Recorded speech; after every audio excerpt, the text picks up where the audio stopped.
বাংলাদেশের সাংসদ খুনে নেপাল থেকে সিআইডি গ্রেপ্তার করলো সিয়ামকে। সিয়াম গ্রেপ্তার নেপাল থেকে।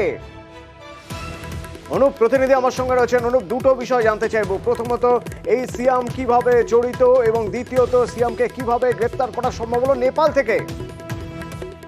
বাংলাদেশের সাংসদ যে খুনের ঘটনা, সেই খুনের ঘটনা কিন্তু পুলিশের পক্ষ থেকে যখন তদন্ত করা হচ্ছে, তার পাশাপাশি পরবর্তী ক্ষেত্রে সিআইডির পক্ষে তদন্তভার নেওয়া হয়।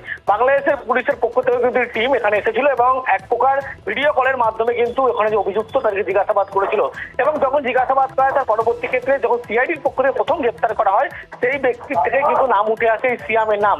যেই কথাই নিয়ে আসা হয়েছিল, এই কথার সঙ্গে দেহ লোপাট করার জন্য থেকে শুরু করে দেহ টুকরো করার ক্ষেত্রে সিয়ামের কিন্তু অত্যন্ত ভূমিকা ছিল, এবং সেক্ষেত্রে সিয়ামের একাধিক জায়গায় খোঁজ চালানো হচ্ছে। তার পরবর্তী ক্ষেত্রে সিআইডি জানতে পারে নেপালে একটি জায়গায় তিনি গা ঢাকা দিয়ে আছেন। এর পরবর্তী ক্ষেত্রে নেপাল থেকে ইতিমধ্যে তাকে গ্রেপ্তার করা হয়েছে, কলকাতায় নিয়ে আসা হয়েছে ট্রানজিট রিমান্ডে, এমনটাই কিন্তু সিআইডি সূত্রে খবর।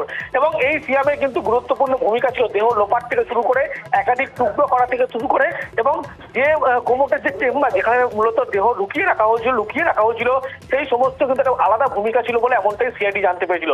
সেই ক্ষেত্রে ইতিমধ্যে জিজ্ঞাসাবাদের পরে সিয়ামকে কিন্তু গ্রেপ্তার করা হলো, এবং নেপাল থেকে তাকে গ্রেপ্তার করা হয়েছে, এমনটা কিন্তু সিআইডি সূত্রে খবর। ধন্যবাদ।